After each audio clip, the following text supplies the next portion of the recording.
She's cheating on us." There was a rather gloomy group of people sitting at my kitchen table. My 3 wives, Amber, Katie, and Heather, and their 2 husbands, Mark and Jeff.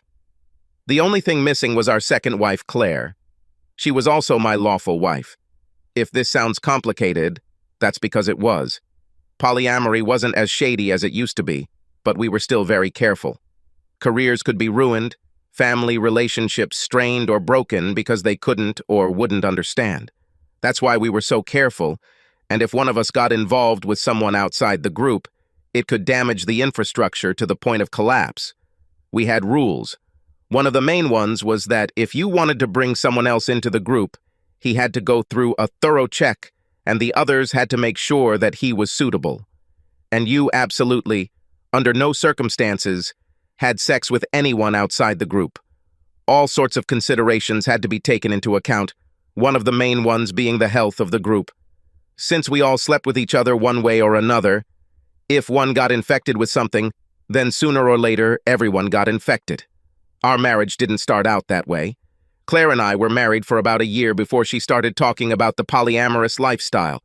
She left articles lying around, and one day I came home and saw a copy of The Ethical Slut on the coffee table.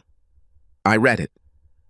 The woman spoke intelligently and intelligibly about the advantages of such a lifestyle. Then Mark, Heather, Jeff, and Katie began to come to their senses. Claire didn't exactly insist on it, but she hinted quite persistently. And yet, almost 2 years passed before they persuaded me. I went into this with a promise to Claire that the moment I said stop, it would be over, and we would be monogamous again. Amber lived with us, Katie lived with Jeff, and Mark lived with Heather. All this was mainly for appearances. Bed partners changed weekly. Sometimes it was Amber in my bed, sometimes Heather, sometimes Katie, and of course my wife Claire. Now I seriously doubted that she would be able to return. In some respects, this was very good. If you wanted something done, you knew who to call. Amber and I loved being outdoors and made sure to get out and camp at least 3 times a year. She also enjoyed kayaking and fishing. We introduced Mark to fishing, but he decided that what he liked best was fly fishing. And Amber and I caught anything that caught our hook. He and Mark even hunted, but that was enough for me in my youth. But I still enjoyed going to the shooting range to shoot skeet and targets. Amber couldn't stop talking about skeet shooting, so most of the others gave it a try. Now it was Amber, Mark, Heather, and me. They even bought themselves guns. 2 28-gauge over-unders for the ladies, my 1100 pump action, and Mark bought a very ornate 20-gauge double-barreled shotgun, complete with rabbit ear hammers. The weapons were kept at my home. Heather was the most urban. She knew where the trendy restaurants were, where the latest gallery opened, and everything that was hot at that second. If you wanted a night out in black style, Heather was your girl. Jeff loved woodworking and exhibitions. I think his Lowe's card had a gold stripe on it. I had the largest house and lot, thanks to my late grandmother, and I gave him the use of one shed, intended for hobbies and storing his tools. This man had many tools. From time to time, I helped him if he needed to lift a heavy load. He built my dining room set, bedroom set for the guest room in my home, and a huge closet for Amber. I tried several times to persuade him to start this business, but he was not sure that he could make a living like that and did not do it. My wife was not one for adventure unless it was somewhere tropical and involved a 5-star resort. Then she completely agreed. Last year, a group of us went on vacation to one of these clothing-optional resorts and had a good time. There were several unpleasant moments. Claire was a little tipsy and was flirting with the stranger so much that he was sure she was going to spend the night in his room. He got a little angry when the group swooped in and took her back to the villa. She was hungover and apologetic. I didn't talk to her for a while, and the other ladies gave her hell. "You almost screwed up last night, girl. It took you 2 years to convince your husband, and you almost ruined everything. If you want weirdness, find it. But be warned, if you do and we find out, you're out. No second chances. And as angry as we are, you better think about your husband. He'll leave you in a minute, and the group will disappear. So we're interested in your behavior. Don't ruin a good thing." She must have seen the writing on the wall and stayed exclusively with me for the rest of the trip. She apologized, I made my position clear, and we put this behind us, I thought. Now it seems that this is not the case. At least Heather thinks she's cheating. How sure are you? She looked at me sadly. Not 100%, but pretty close. She disappeared on a couple of girls' nights. Then she started skipping work, taking long lunches here, leaving a couple hours early there. I checked and she wasn't with any of us. You're nothing. Did you notice? Not really, but then again, she's not here that often or with either of us that long, so it could have been pretty easy for her. Jeff asked what I wanted to do. Remember the last time she did something like that? She didn't go all the way and have sex with him, but that was because we found out about it early enough. I think I'll call a few friends who do surveillance. That's what I'll tell you. If she's having fun with someone on the side, I'll leave her, which means I'll leave the group. You were her friends long before she became with me, and I don't want to ruin that dynamic. Also, my lifestyle is starting to fail me. In any case, I would have left a long time ago. This shocked them into silence. For a long time, they could not persuade me to try, and I personally considered myself a fool for even agreeing. I was desperately afraid that I would lose her anyway, and I thought that if we experimented a little, she would get tired of it and it would be just the two of us again. I wanted to start a family, but she was not happy with the idea. Perhaps it's time to end this. Don't do anything rash, Jake. We don't know anything yet. Her physical infidelity doesn't really have anything to do with this. Why don't any of you have kids yet? There was an awkward silence before Heather spoke. We made a pact. Neither of us were going to have children until we were 30. That made things easier. I want each of you to look me in the eyes and tell me why this wasn't mentioned in the conversation when you tried to talk me into this. Have any of you asked me what I think about waiting at least 4 more years before starting a family? There was a long silence before Jeff began. We were afraid that it would stop you from accepting our way of life.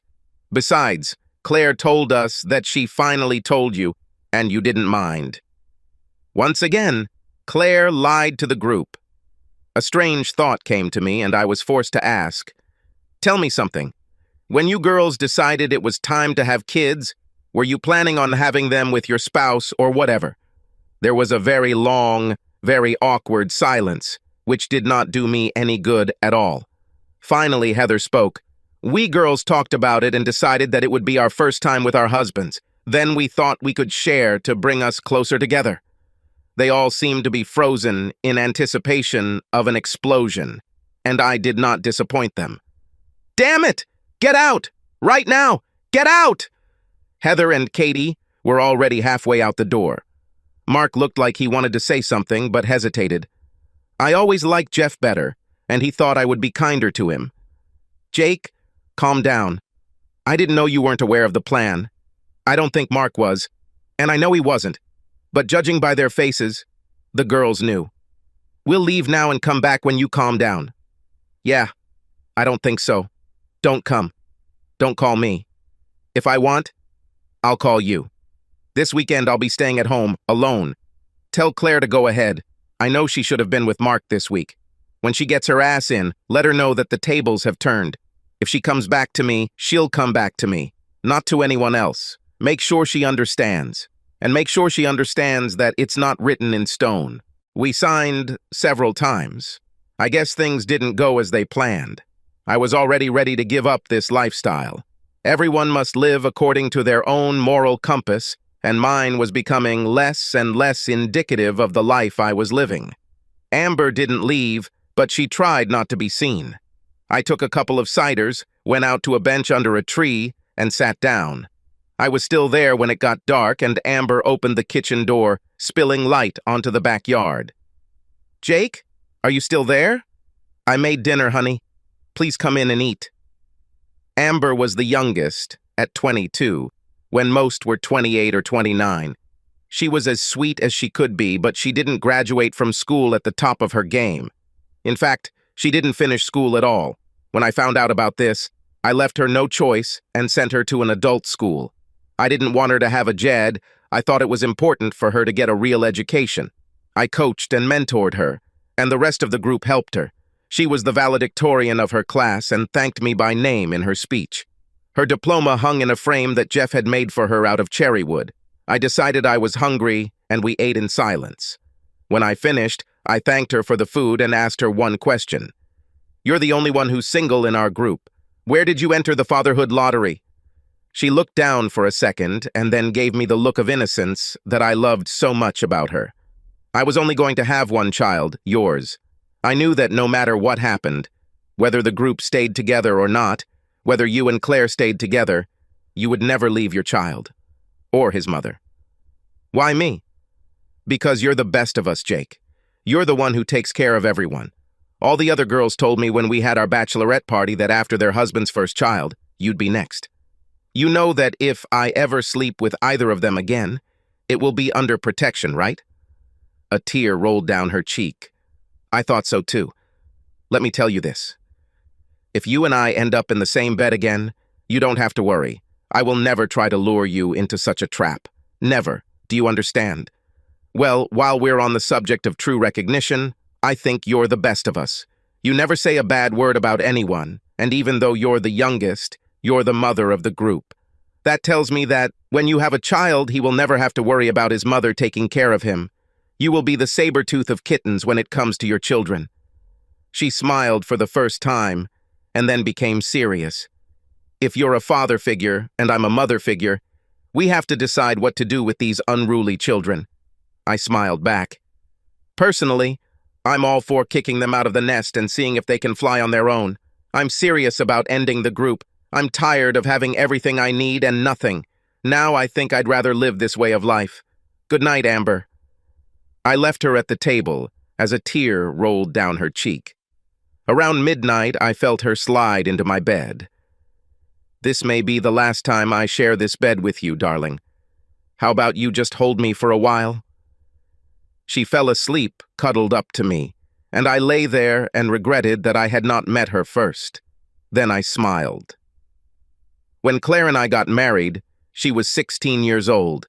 I woke up to someone messing around in the kitchen. Amber was still in my arms, so it could only be one person. This was her week with Mark. Why does she have to be here? I knew the answer as soon as I asked myself this question. She was here to control the damage. I wonder what she will think when she discovers my absence. I got dressed and walked down the back stairs of the old farmhouse as quietly as I could, quietly opened the door, and walked out. Old houses required a lot of maintenance, and I could never stand squeaky doors, so I kept them oiled and in good condition. I took my motorcycle, an old Triumph that Mark had helped me restore, and rode it down the long driveway, starting it up as I pulled onto the highway. After driving further away, I decided to take a boat ride and maybe do a little fishing. We all bought a big pontoon boat together. Carrying it back and forth wasn't very practical, so we rented a spot at a local marina. I filled the tanks, checked my fishing gear to make sure nothing was needed, bought fresh bait, restocked the cooler, and set sail. I was planning to go to the upper reaches of the lake. There were never many people there, which surprised me because the fishing there was very good. Usually, we kept the fish until there was enough for the fry, but even though it bit, on this day I decided to catch and release it.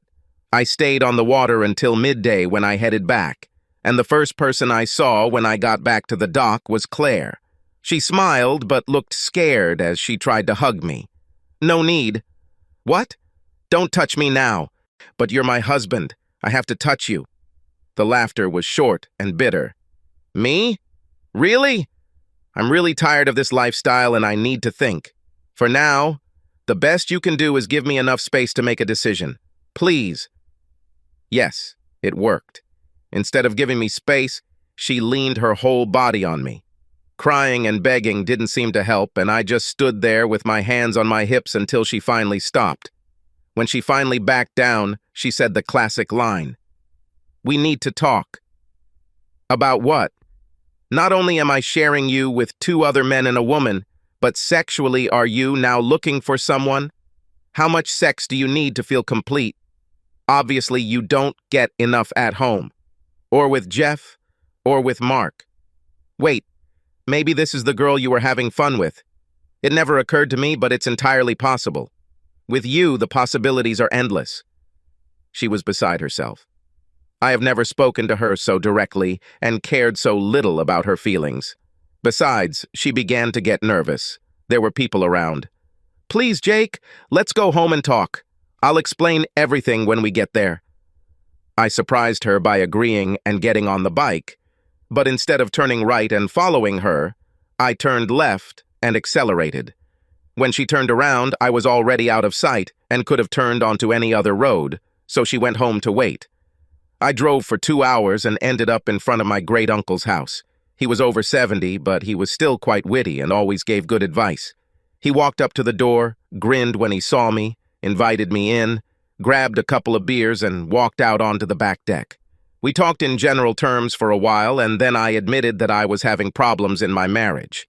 I didn't let him in on our lifestyle, but I said that I thought she was cheating on me. He thought for a minute. You need to find out. If so, try to find out whether it was a random act or a planned action. This will help figure it out. Sometimes people make bad decisions due to circumstances and regret what they did, and sometimes people make deliberate decisions and take risks. You need to find out whether the affair was going on, whether it's still going on, and whether the cheater feels remorse when you confront him. The trick is to find out whether he regrets having the affair or just regrets that he was caught. When did you become so smart? He grinned. With age comes wisdom. That and years of experience. I'm glad you're old enough to understand that. We sat in silence for a few more minutes before he spoke again. You know, before I married your Aunt Clara, I was married to someone else. She was pursuing 2 different men when I caught her and threw her to the curb. Not because I didn't love her, but because her actions were intentional. Everything was planned. I was single for 4 years before I met Clara. It seemed to me that the sun and the moon rose and set because of her, and then she cheated. It shocked me. Clara was the most loving and honest woman I have ever met. He continued. I think, given my history, you're wondering why we stayed together. It was a drunken, one-time mistake. One day, when I wasn't home, she went with her sister to a bar to have a 1 drink. Her sister stayed, they kept drinking, and she ended up in the back seat of some asshole's car. When she realized what she was doing, she tried to get out, but he held her until he was done and then threw her out of the car. I can't imagine what hurt her to tell me about it, but she did. She left and went back to her mother's house. We broke up for 5 months before we got back together. Like I said, it was one time she was drunk and she told me as soon as I got home. It was hard for a while, but then she didn't drink a drop of alcohol anymore. She never spoke to her sister again. It seemed like it was her hobby to take her friends out on dates and get them into such a state that they ended up in someone's back seat. About a month after this incident, 3 women attacked her and beat her up. When her wounds healed, she was no longer as beautiful as before. After her recovery, she left, and no one knows where she ended up. I thanked him for the beer and the conversation and drove home. I wasn't too surprised to see all the cars in the driveway. She must have sounded the "everyone get ready to go" alert. I wasn't in the mood, and then I realized I never would be, and decided now was the time. The only one who looked me in the eye was Amber. She smiled sadly at me and made coffee. Heather decided to start. Jake, we can stop right here. Your presence here highlights the root of my problem. This should have been a serious conversation between me and my wife, not between me and her and all her partners. There was a general sigh. Katie looked confused. You shouldn't be so rude, you know. We're not just sex friends. We're much more than that. We're companions, lovers, sisters, brothers. We help each other. That's the whole point. You are there for each other. No one exists only for the sake of their other half. Face it, you all do this because you are afraid of being alone. You have no solid footing. It is just shifting sand while you jump from one to another. I sighed. I know that I have no right to judge you. After all, I was one of you. But I made a decision when I came here and realized that I had been coming to this for a long time. I am not happy, and I will not be happy until it'll just be me and one other person. Someone who won't be able to run off to someone else if I get on her nerves. I think that's part of a relationship. Getting on each other's nerves, but knowing that you should stay and get through it. You can't say that. I looked at Claire. Claire, how many nights have you spent in our bed this month? Enough. For whom is enough? Not for me. You were at home, or what should be your home, 8 days this month, and today is the 27th. Even if you spent the rest of the month with me, it would only be 11. 11 out of 30. This is not a marriage. At least not for me. But we had obligations. We had commitments to each other first. Do you remember them? Maybe seeing you standing in front of your friends and family with me and the preacher might give some ideas? We've already discussed this. This type of marriage is outdated.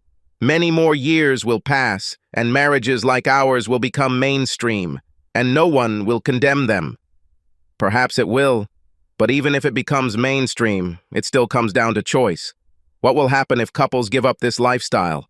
Will you force them? You all know that will never happen. Maybe sometime in the future when dinosaurs like me go extinct. I suspect that won't happen for a very, very long time. Heather spoke her mind. We all love each other, Jake. I love you, just like I love Mark and Jeff. It makes us stronger. Have you heard the expression, divide and conquer? That's exactly what we do, sharing time with other people and without having to overcome any of the obstacles that couples have to face. Have you ever thought, I wish I could be in my own bed today with your spouse, while lying with your lovers?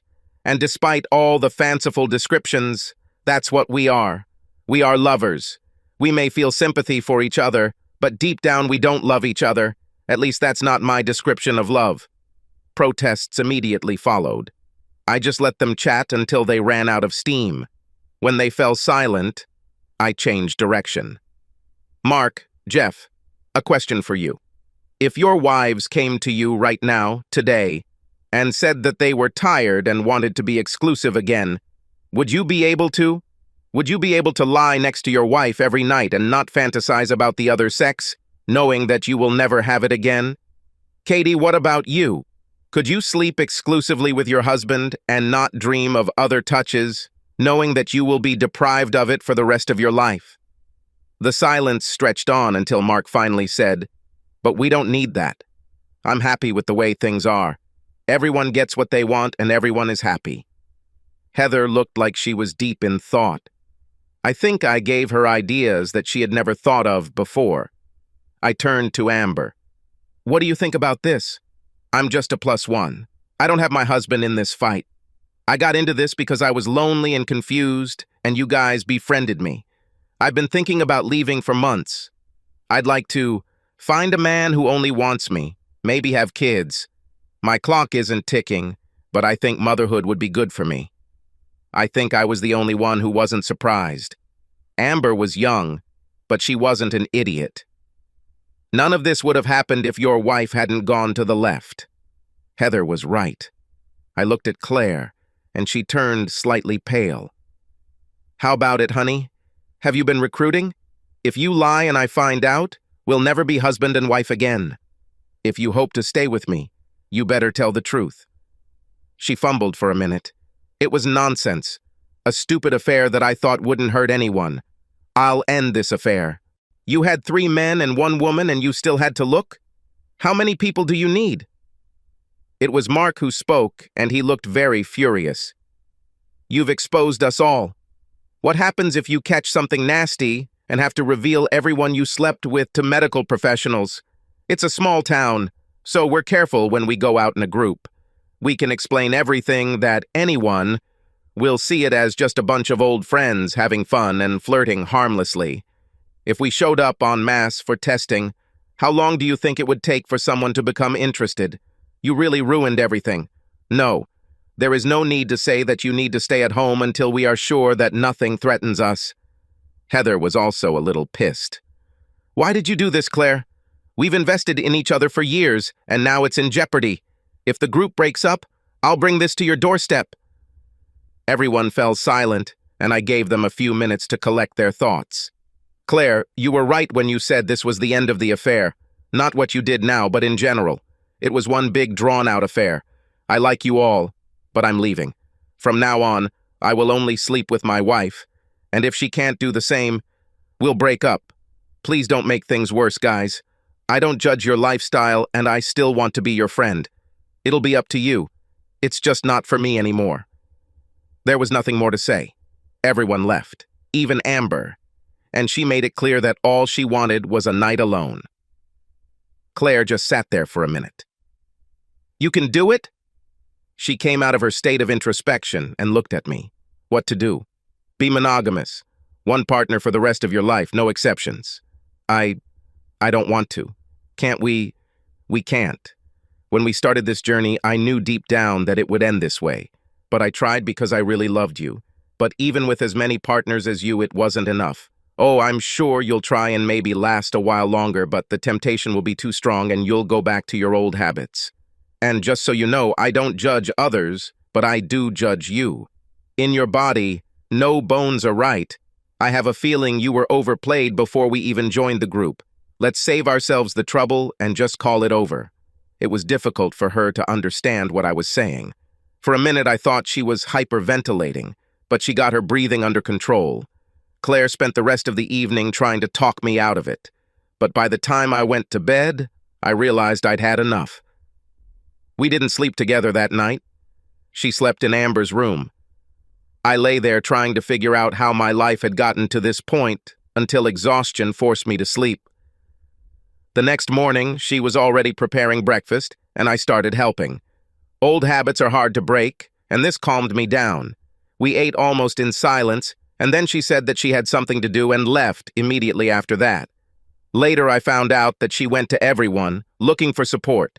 Obviously, she didn't get it. I wasn't very surprised when I returned home the next day and saw that her things were gone. There was a note on the kitchen table. "You were right. We're too far apart to get back together. I'm sorry things turned out this way.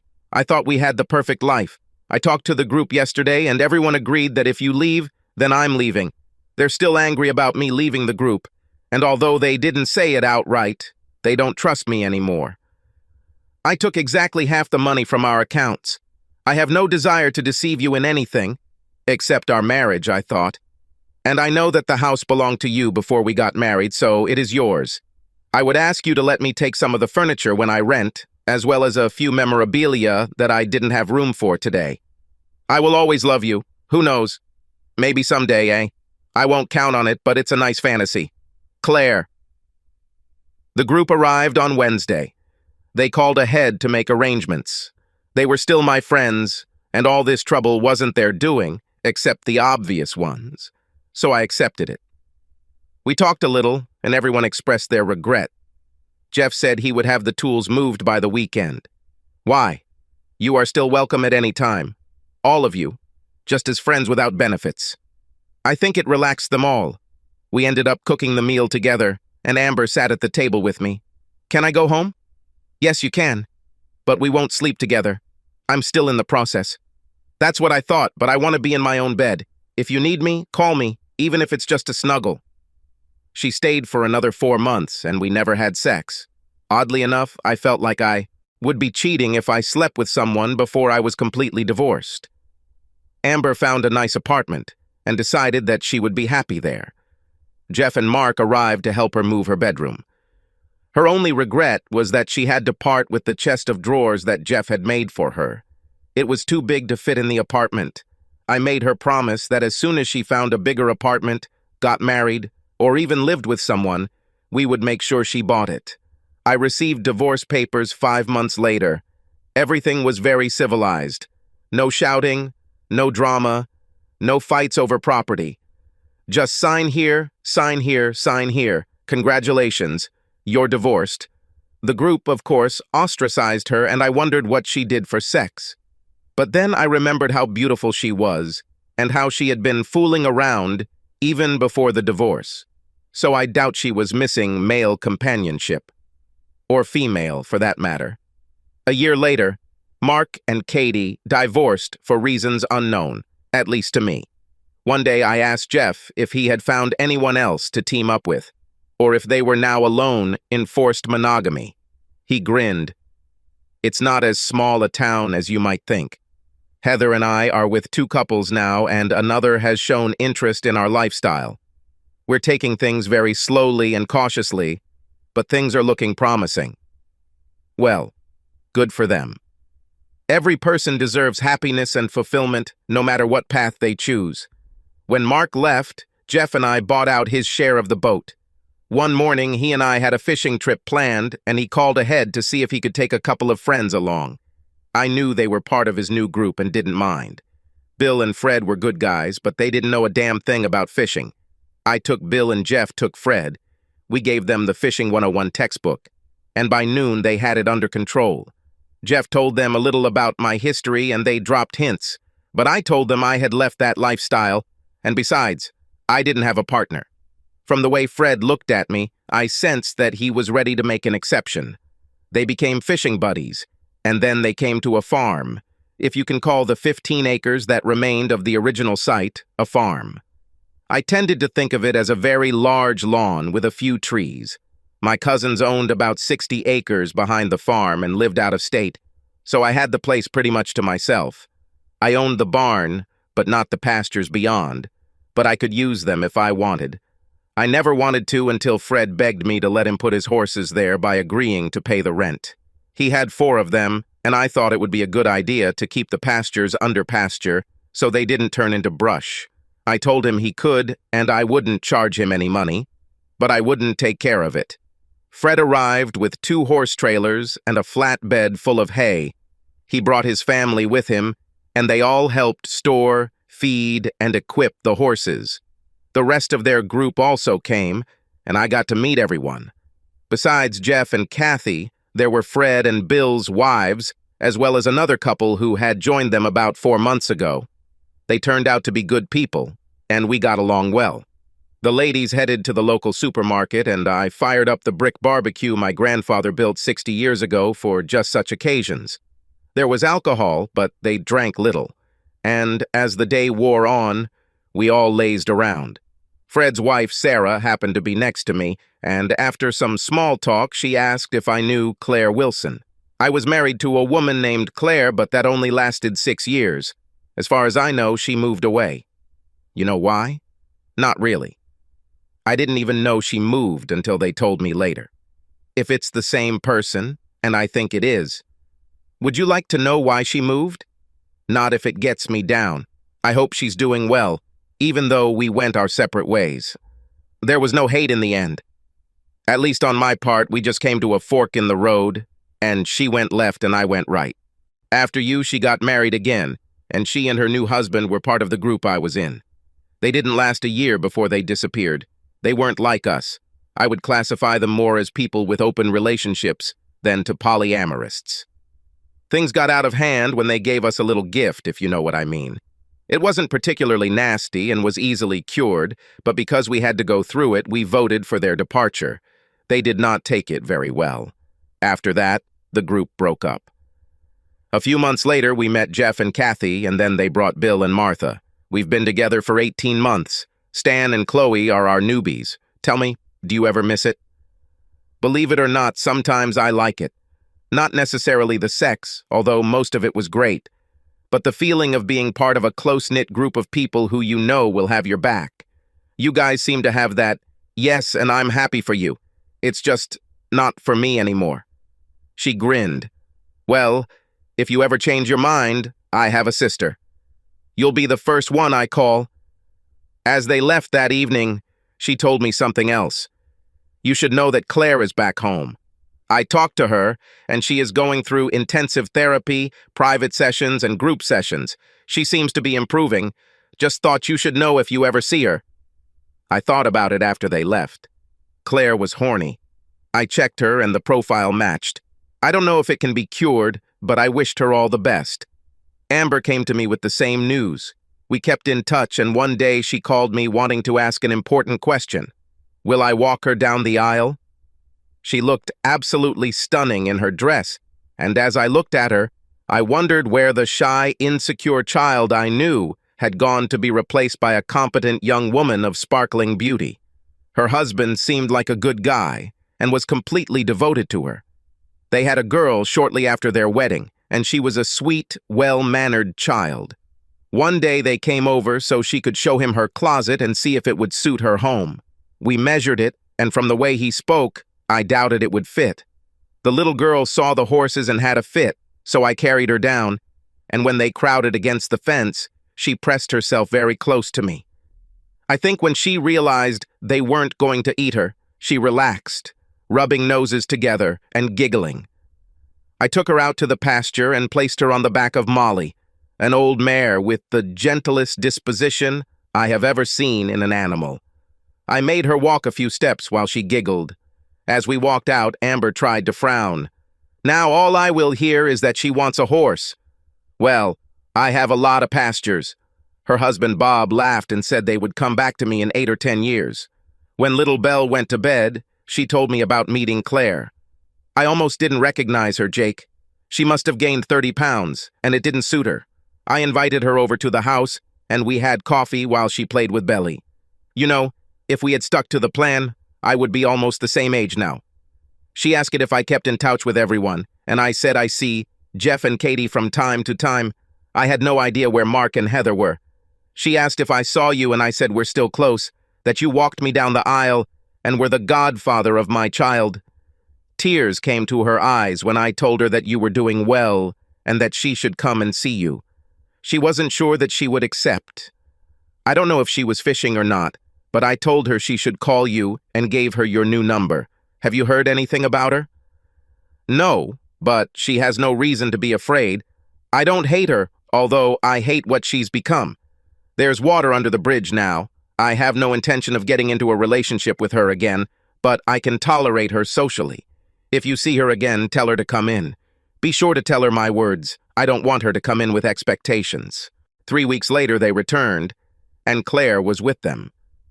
Amber was right, although before they arrived, she told me that she had lost a little weight and was smiling more, but there were still a lot of wrinkles around her eyes. I carried Belle into the barn, and she had a fit when she saw the little pony. Amber didn't know whether to grin or complain. I wasn't looking for ponies, if that's what you're thinking. Jeff had a friend who was moving out of state and had to get rid of her and his horses. He called me to see if he could bring them here and give him a chance to find a place where they could be housed.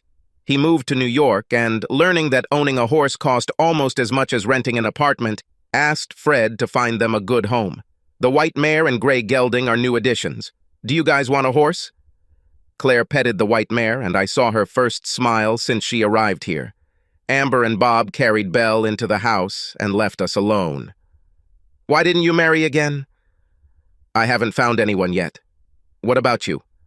I heard that you and your new husband broke up. I'm sorry to hear that. Have you been seeing anyone since you moved back? No. I think I'll stay away from relationships for a while until I come to my senses. I know Amber told you that I'm going to counseling and that I'm getting help. It's strange that a woman who wanted to have sex almost with everyone, now single. I stay away from bars and compromising situations because I know how easy it will be to fall back. The rush of meeting someone new is as strong as an alcoholic's thirst for a drink. She was silent for a second, and when we woke up, she asked me a question that I knew would be asked. Jakey, do you think we could hang out again? Just so you know, if we do, you won't get anything, at least for a while. I thought for a minute.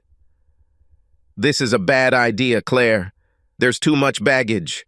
I don't think we can get over the ghosts of the past, and I don't see a good ending.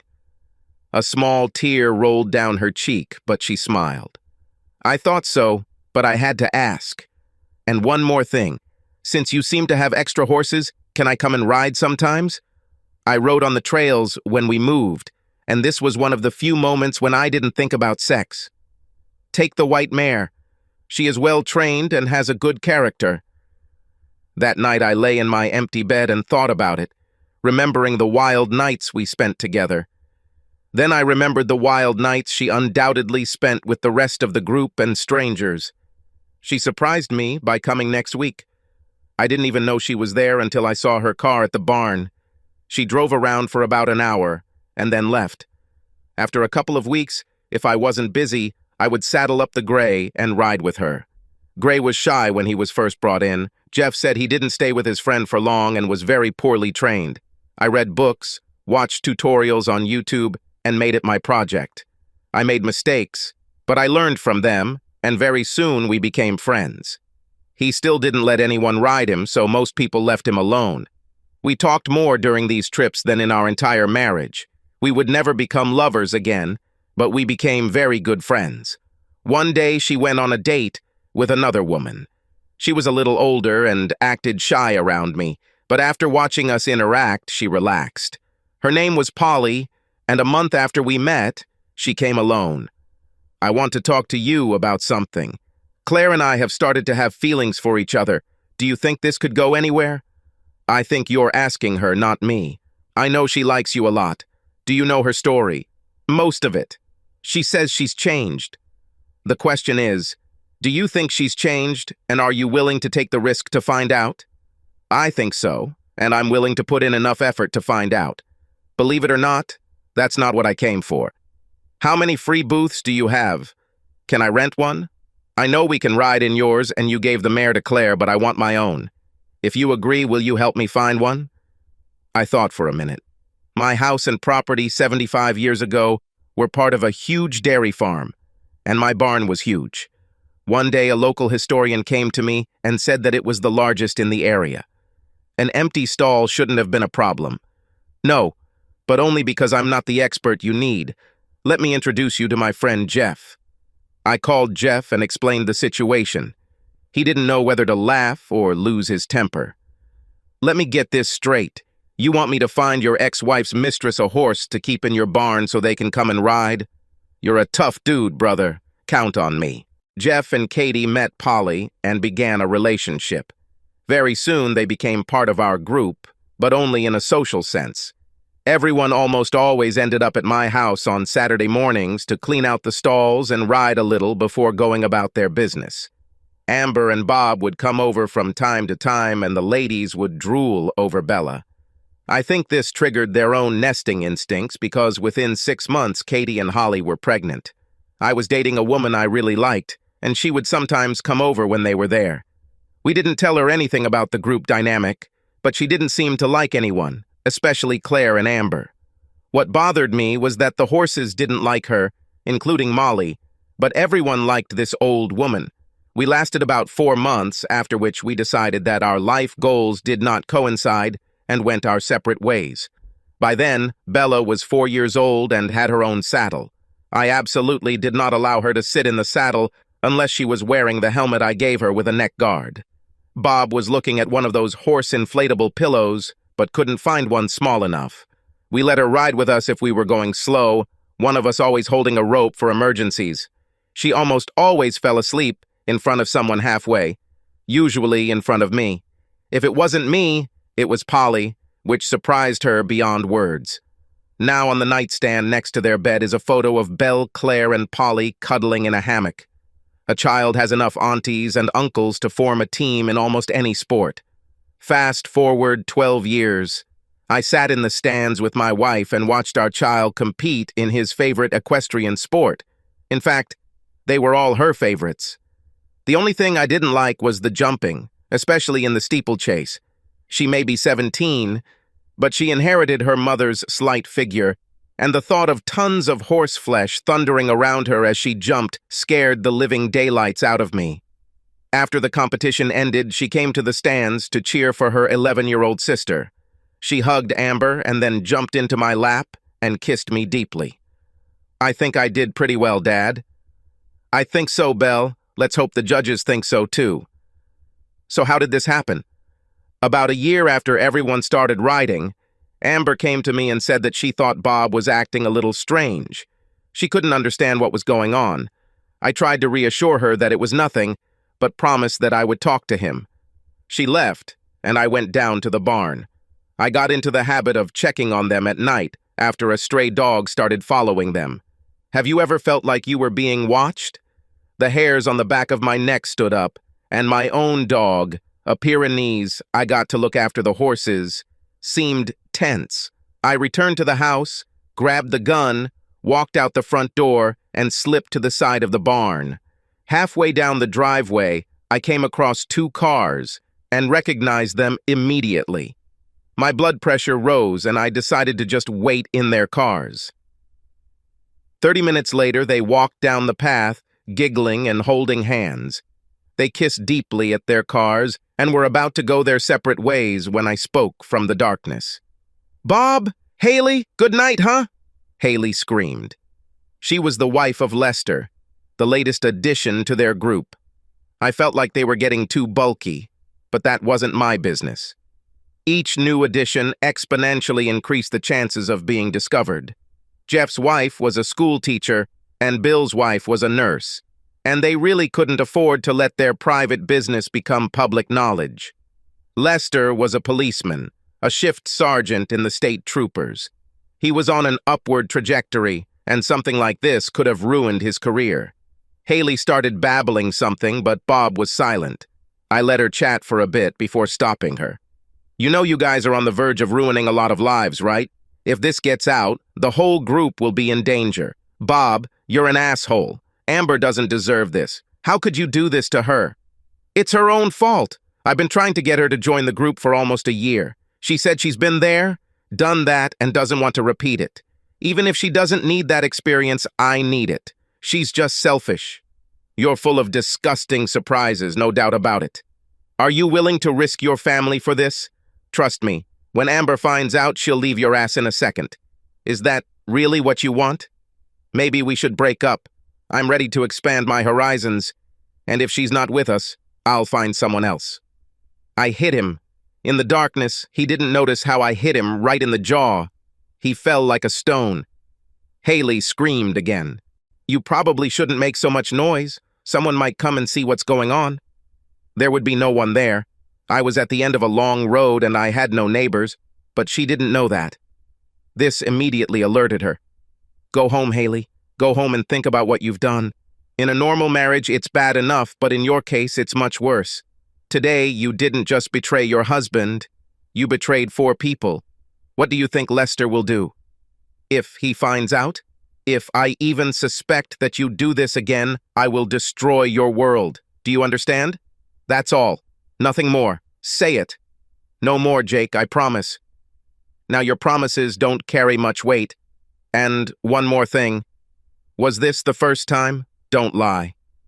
She admitted that this was the 5th time, and 3 of them were in the barn.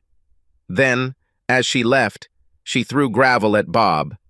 As for Bob, I left him to lie. Let Amber tell a story about how he was wronged. Maybe she'll see right through him. I meant what I told her all these years. She was the best of us. I was glad that at least one of us had found happiness, but now it was a lie. The next day, Amber called me with bad news. Bob was robbed outside the sports bar where he was watching the game. He'd been doing that a lot lately, saying he knew how much she hated baseball and didn't want to hurt her. He had a big screen TV in his man cave, but Amber let him go, thinking it would be good for him to go out with friends every now and then. How badly was he hurt? Do the police have any suspects? He didn't call the police. When he came to, they were gone, and he had no idea what they looked like. Something must have spooked them, because they didn't even take his wallet. He has a lot of bruises and a swollen jaw. I told him he should watch the next game at home. Sounds like a good plan. Keep an eye on him, just in case. He might be shell-shocked or something. I tried to persuade him to go to the hospital, but you know how stubborn he is. I know. Maybe this will be his wake-up call. What does it mean? That means he needs to prioritize. What would happen to you and Belle if he was killed? He won't be killed. Besides, we have you. You will take care of us. I would, and you know it. Let's not let that happen. Give him my words. He has something to live for. Thank you, Jake. Love you. I love you too, baby. See you soon. I thought about it, and everyone noticed it. The only time I really smiled was when Belle was coming at me. Katie put what everyone was thinking into words. Jesus, Jake, you're acting like someone ran over your dog. What's wrong with you? You have a date on Saturday. She's my cousin and doesn't know about our lifestyle. She just moved here and will be staying with us until she finds a place to live. Invite her somewhere, treat her to wine, dinner. Maybe you'll get lucky. If you invite her somewhere, I know we will. Try to persuade her to stay." She grinned. "Don't think this is a victim. The girl is hot." Having nothing better to do, I took her out and surprisingly had a good time. She stayed the night, and we met a few more times until we realized there was just no spark. Amber was very upset with me. "Why can't you find a good girl?" I kissed her. "She's married to someone else." She grinned and poked me with her finger. "That ship has sailed. You had your chance. It took me a long time to forget you. We'll keep looking, won't we, Bob?" He didn't look me in the eye when he answered. "Yes, baby. The sooner we get him married, the sooner I can stop worrying about you two." She giggled, but if looks could kill, she would immediately become a widow. It had to happen. Nature, karma, stupidity, they all probably played a role. They snuck back into the barn because they knew I had a date and spent 2 hours together. They got dressed, made themselves as presentable as possible, and left. She slipped out first, and he waited 10 minutes and got into the car, grinning. Having reached the road, he began to wonder whether he could seduce his secretary. The signals were coming, and he was more than happy to accept them. Bob wondered how difficult it would be to convince his secretary to have a threesome, and he already knew that Haley would agree to it. The police lights came on behind him, and he pulled off the road like a good citizen, wondering what had made them stop him. Maybe his tail light was burnt out. He found it strange that he was ordered to stick his hands out of the car, but he did it. The policeman walked up and pointed a flashlight at Bob's face. "Could you shine the light in my eyes? I can't see." "Of course, sir." His eyes, still blinded by the flashlight, did not see the stun gun. The tension hit him hard and he lost control of his bladder. Humiliation was the least of his worries as he was pulled out of the car and treated with an asp, a curved piece of highly flexible metal covered in leather. Sergeant Lester lowered his face to Bob's and, in a very controlled voice, told him how bad his choices had been lately. He didn't know how long he lay there. The road was little traveled, especially at night, but finally someone showed up. The local sheriff's deputy took one look at him and called an ambulance. The ambulance driver was shocked by the sight. He was taken to the hospital, where they worked on him for 3 hours. They put him in a coma until the brain swelling subsided, but they weren't sure if the damage remained. He was identified by his wallet. Damn, the cop thought, as he fingered it and looked at the pictures of a pretty young woman and a little girl. He hoped the guy had good insurance. At dawn, the police examined the scene, but did not find anything interesting. The only tire tracks on the side of the road belonged to the victim's car. Without evidence, the case was quickly hushed up, and when the man regained consciousness 40 days later, he stated that he did not remember anything. The detective in charge of the investigation could easily tell he was lying, but refused to change the story. It smelled like something personal to the detective. In any case, in the absence of the victim's testimony and physical evidence, everything was written off as a random act of violence committed by an unknown person or persons. That morning, Amber called me in a panic, crying uncontrollably and mumbling incoherently. I immediately took time off from work and went to the hospital. When I saw the state Bob was in, I almost felt sick. As time passed, it became clear that no one knew why he was attacked, and when he finally woke up, he said that he did not remember anything. He had good insurance, and Amber made sure to pay it every week to keep her active. Her finances were stretched to breaking point, so I moved them out of the apartment they were living in and took her and Belle home. I noticed that everyone in our social circle, except Haley, came offering to help. One day I asked Jeff where she was, and he looked at me as if he was weighing what he wanted to tell me. "They're not here anymore. Lester got a promotion and they moved to the other side of the state." This told me everything I wanted to know. It took him almost a year to recover enough to work again. When they got back on their feet and found an apartment, Belle didn't want to leave. We all needed to calm her down. I returned to my life, still not attached to it. The group became quiet for a while, but gradually regained their good mood. One day I asked Katie if they were going to audition anyone else for the group, and she seemed wary. "We're going to keep the group where they are. It'll be safer that way." The only bright spot in this dreary time was the wedding of Claire and Polly. I walked them to the altar and wondered if they would succeed. I hoped so. They really seemed happy. They had a plan. In 3 years, they were going to find a child to adopt. They seemed to be looking forward to this and constantly borrowed Belle to practice parenting. Amber returned to me after 3 months. It looks like Haley is back in town and came clean the first time she met Amber. Amber slapped her hard enough to knock her off her feet and went to see Bob at work. This day quickly turned into a very lousy day because she broke into his office and found Bob with his secretary. Amber grabbed Belle and ran to me. I returned them to their original rooms. Bob's day went from bad to worse. The VP was going to fire them both until the secretary alleged sexually predatory behavior that made her practically bulletproof. So Bob left, and she stayed. He tried to apologize to Amber, but she wasn't in the mood for forgiveness. He finally snapped and said that if she would just go back to the way she was when we were together, there wouldn't be any problems. He gave her an ultimatum: find a group to join or he'll leave it. She laughed so hard that she almost cried. "How can you leave me? I've already left you in the dust, figuratively speaking. Good luck finding someone who will take you. Most groups have their own underground to report on important things. By the end of the week, there won't be a single group left in the state who wouldn't have heard of you. Besides, you usually need a partner to join a group, and you don't have one. I'm filing a statement of irreconcilable differences. Don't be a jerk, sign the papers." He threatened to make a fuss, but Jeff's quiet words, speaking on behalf of the group, calmed him down. The divorce took place, but this did not stop him from acting like an ass. It got to the point where he tried to grab Belle and run away.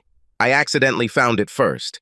"Let her go, boy. Stick to your visits. If you run around with her, it'll violate the custody order, and when they catch you, they'll send you to jail. I still have Lester's number, but if I call him and tell him where you will serve your sentence, he will be able to organize a decent reception and a pleasant stay." The wind was out of his sails, and he just sat and cried as Belle ran into my arms. She loved him, but the beating and the direction his life had taken had changed him, and she felt it. He left the city without leaving an address. I sought him out before the wedding, offering to release him from paying child support if he renounced his parental rights. He tried to hold me back, and I grinned. "If you can't pay off the debt, there's a chance you'll spend a little time in jail and the payments will only go up. I could probably get the judge to take away your license if you get jailed for any amount of time. Agree." He agreed to the deal. I tried to hate him for what he did to his family, but all I felt was sadness for all of them. What brought us to the altar? It all started with Belle. She had nightmares, ran into my room and climbed into bed. I just held her close to me and fell asleep. The first time Amber saw us, she smiled. And about the 4th time, she decided that she deserved to be touched too. They ended up in my bed about 4 nights out of 7. There was nothing between us. She was still mourning her marriage, and I didn't have those feelings at the time. It took about 5 months before they calmed down enough to sleep in their beds all night. I was self-employed and could choose my own hours, while Amber had a very strict schedule. I often had to make sure Belle got to school on time, make her breakfast, and pick her up in the afternoon. If something happened and I couldn't do it, one of our friends would do it. Usually Claire or Polly, but usually both. It didn't work out very well because they kept her hostage almost until bedtime. In the end, we had to make rules and stick to them. I didn't realize I had been promoted until she came outside with her little friend to pick him up. It was warm, and I rolled down the windows to listen. I heard the girls talking. "Which one of them is your dad?" She pointed at my SUV. "That one."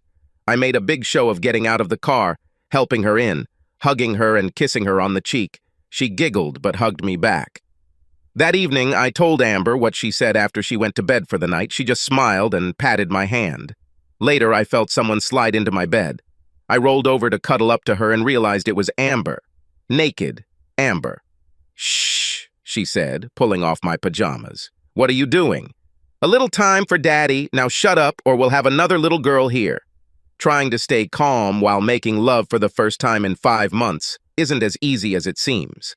I think we were both biting pillows at the end. I knew from memory how good she was, but there was a huge difference between young Amber and mature Amber. The first time we both didn't last long. 2 hours later, it went on much longer, long enough for us to fall into an exhausted sleep.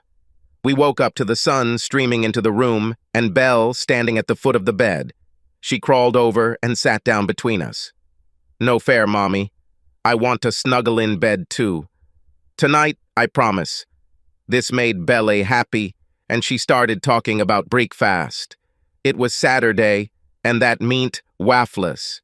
I sent her downstairs to get the waffly iron, and that gave us a chance to jump up and change.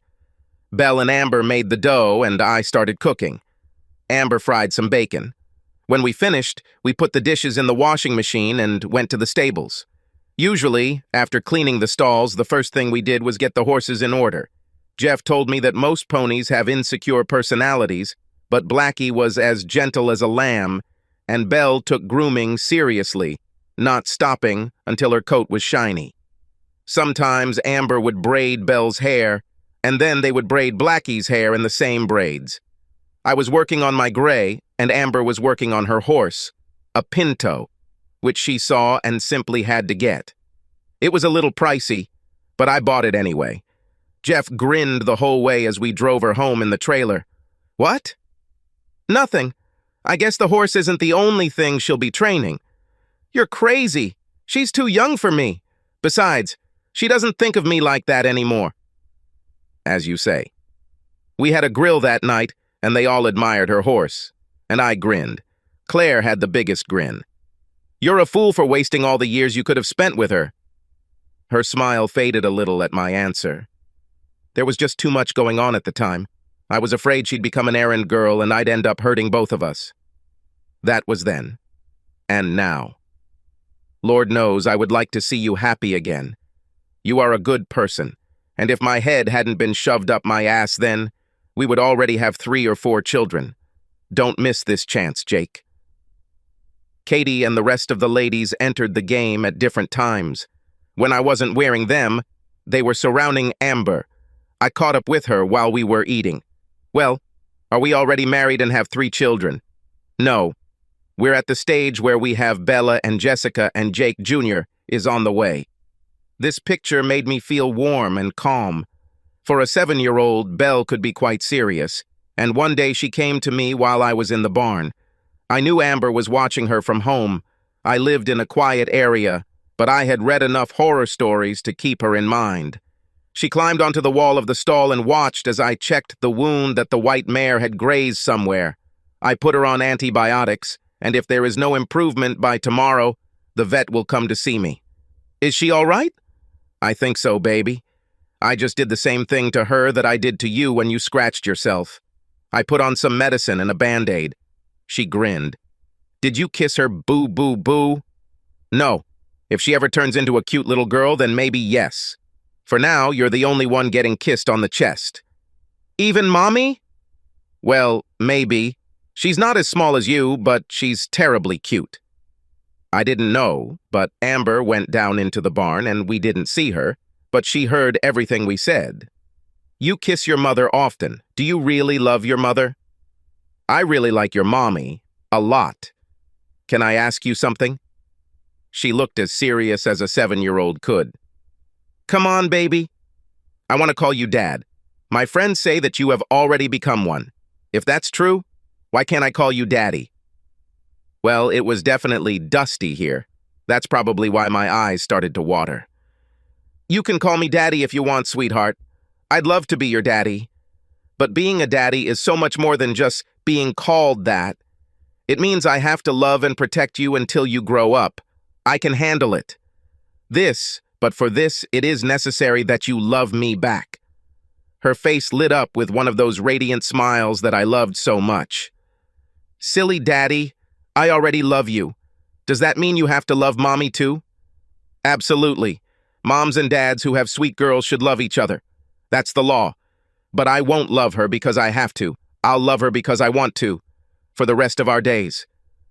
At that moment, we heard a sob and looked back. Amber was on her knees, tears streaming down her cheeks.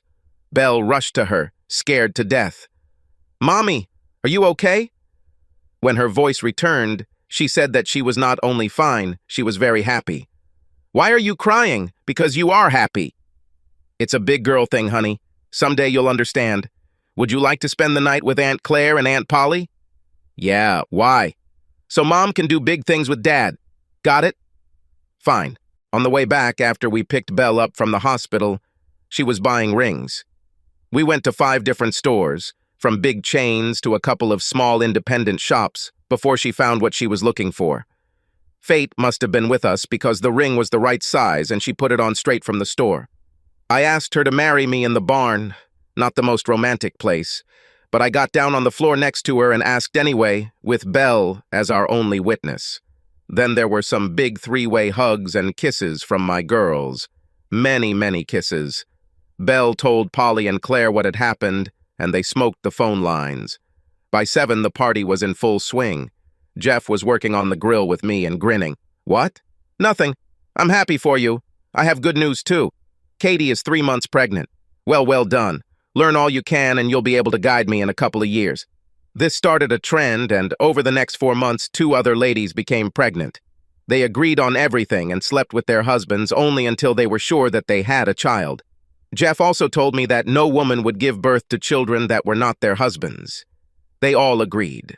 The first child was neither of them, because Claire and Polly adopted a 4-week-old boy. They were 18 months old and said it was pretty fast for the system. They told the boys that we should teach them to fish, ride a horse, and everything else a boy should know. Amber decided that I had already been a bit too late and wasted no time in throwing off my birth control the same day I gave her the ring. She must have been physically healthy because she had another girl, Jessica, and 2 years later a boy, Jakey Jr. Besides Claire and the group, we had a lot of friends from the mainstream, but we rarely mixed them. 20 years later, we were in the barn watching my daughter Belle introduce her son to horses. He was giggling and reaching out to them, just like she was, so I think he'll be fine. We got behind the wheel, and I found myself next to Jeff, with a small gap between us and the other riders. We shared memories and common themes, and I asked him if he thought he would lead the same lifestyle when he was in his 70s. Absolutely. There hasn't been a new couple in our group for 16 years, and I think we'll be together until the day we die. Change is coming, Jake. People have already become more relaxed. I suspect that in another 20 years this will be quite common, and multi-partner marriages will be legal. Do you really think so? Think about it. 35 years ago, you would never have imagined that homosexuals would become mainstream to the point that no one would care about their sexual orientation, or that they would be allowed to legally marry. There is not one good reason to condemn relationships with multiple partners, apart from some religious beliefs and long-standing customs. Do you care how many partners I have? If I have another one, I will exceed the quota that you have set in your head, and which means that we can no longer be friends. I know you didn't like it when you led this lifestyle, and it was your choice, but at the same time, you didn't judge us for our choice. I thought about it while we were driving and remembered. If Claire hadn't deceived the group, would I have stayed in the group? No, I would eventually leave. When Claire said her affair was over, it awakened something in me. No matter how you explain it, I felt like I was in one long affair, deceiving myself more than others and not having the life I wanted. So I ended the affair and moved on with my life, and I have no regrets. Subscribe to our channel so that your second chaff doesn't cheat on you, and go ahead and listen to the next story, because this story is nothing compared to the next one. If you're under 18, don't even think about listening to the next one.